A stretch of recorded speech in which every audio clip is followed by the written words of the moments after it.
वह मुक्त हो चुके हैं, दुखों से भी मुक्त हुए हैं, इसलिए सुगतो कहते हैं। अनुत्तर हैं, श्रेष्ठ हैं। वह कैसा श्रेष्ठ हैं कि वह इसी जीवन में ही बुद्धत्व को साक्षात्कार करके लोगों को दिया है। अनुत्तर है, इतना श्रेष्ठ है। जैसा कोई उत्तर है उसका जवाब साधारण उत्तर में बहुत अच्छा ढंग से दी जाए, लेकिन अनुत्तर सबसे अच्छे ढंग से देने वाले को अनुत्तर कहते हैं। जिसका उत्तर सबसे अच्छा हो, बेस्ट हो, इसलिए उसे अनुत्तर कहते हैं।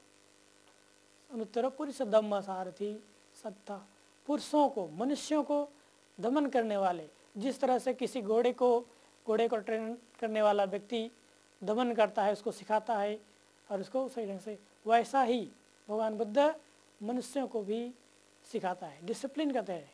इसलिए उसे विनायक भी कह सकते हैं। सही ढंग से किस तरह से हम सही मार्ग में जाएं, किस व्यक्ति को कैसे सिखाने की क्षमता उनमें थी, इसलिए उसे कहते हैं विनय्य और विनायक भी कह सकते हैं। इन अनेक गुणों से युक्त भगवान बुद्ध थे।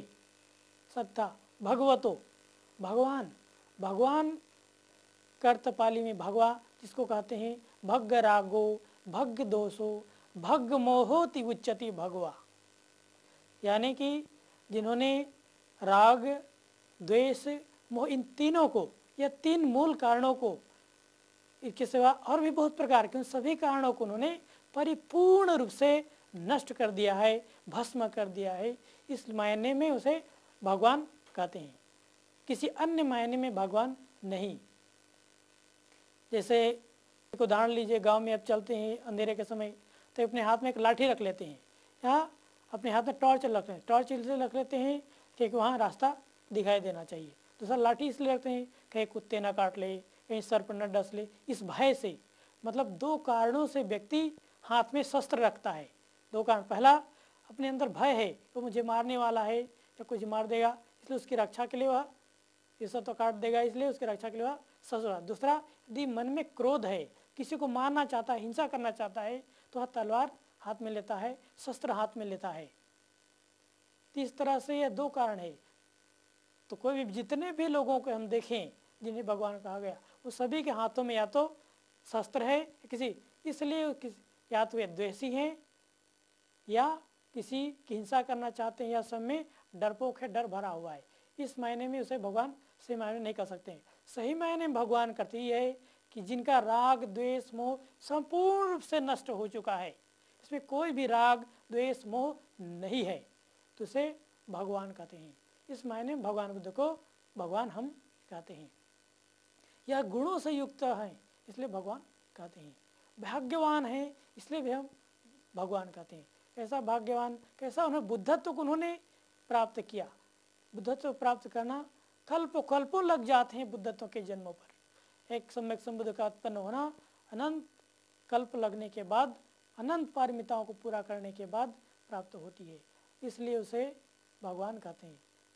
इति विशो भगवा रंग सम्मा संबुद्धो विद्या चरण संपन्नो सुगतो लोकविदु अनुत्तरो पुरीस धम्म सारथी सत्था देव मनुष्यानं बुद्धो भगवाति।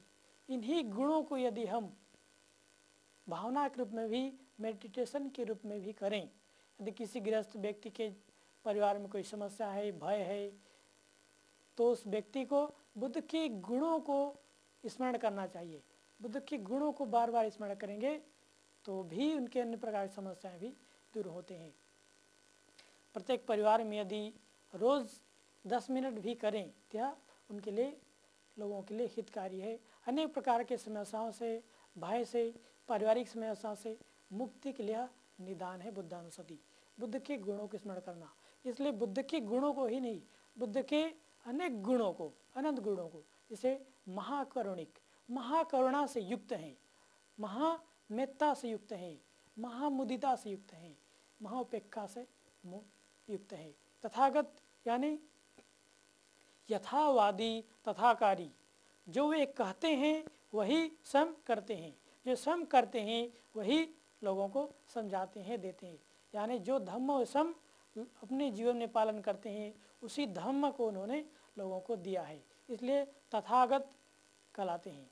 ये अनेक महान गुणों से युक्त भगवान बुद्ध हैं।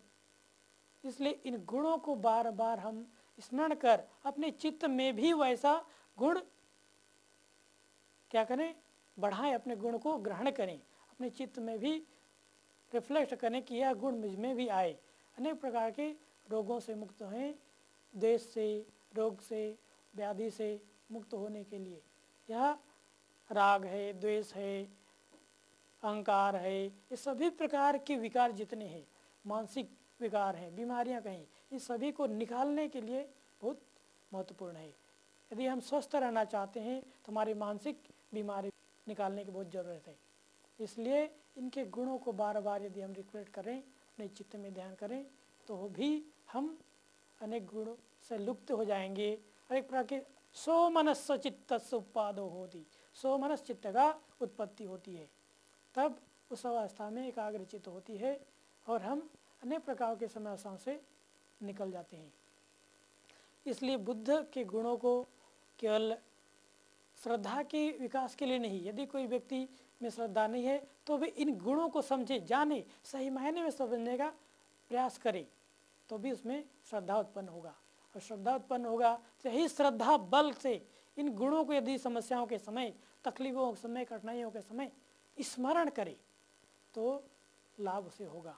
वह अनेक प्रकार के समस्याओं से मुक्त हो जाएगा, अनेक प्रकार के सामाजिक, पारिवारिक, मानसिक इत्यादि समस्याओं से, भय से मुक्त होने के लिए इसे बार बार दोहराना चाहिए। इनके गुणों को पाली में भी दोहरा सकते हैं इस तरह से, इतिपिसो भगवा अर्हं सम्मा संबुद्धो विद्या चरण संपन्नो सुगतो लोकविदु अनुत्तरो पुरी सदम्म सारथी सत्था देव मनुष्यानं बुद्धो भगवती।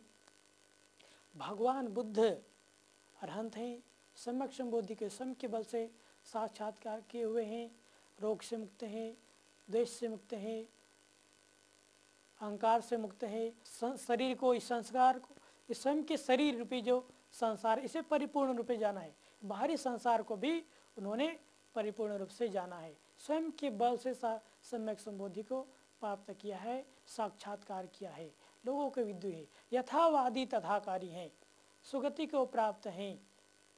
इस गुणों को पुनः पुनः हम इस तरह से अपने चित्त में, चित्त और हृदय के संयोग से यदि हम इन सूत्रों को बार बार दोहरा देंगे तो हमारी अनेक प्रकार के समस्याओं से हम मुक्ति प्राप्त कर सकते हैं। इसलिए बुद्ध के गुणों को श्रद्धा बल, श्रद्धा एक बल है, इस बल का हम अपने जीवन में उपयोग कर सकते हैं। इस बल का उपयोग करके अनेक प्रकार के समस्याओं से मुक्ति होने के यह मार्ग तथागत बुद्ध ने दिया है, जिसे बुद्धानुसति कहते हैं। बुद्ध के गुणों को स्मरण करने के लिए कहते हैं।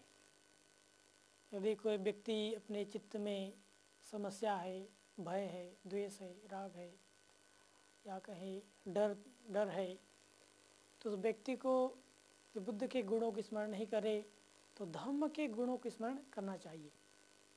तो धम्म क्या है इसे जानना बहुत जरूरी है। धम्म क्या है, क्या आवश्यकता है, इसे भी जानना बहुत जरूरी है। जैसे जनरली धम्म को आज के रूप में धर्म या सांप्रदायिक रिलीजन के रूप में ले जाता है, जो कि गलत है। धम्म धम्म है, कोई सांप्रदायिक रिलीजन या धर्म नहीं है। धम्म का शाब्दिक अर्थ है धारेतीति धम्मो, जिसे हम धारण करें, जिसे हम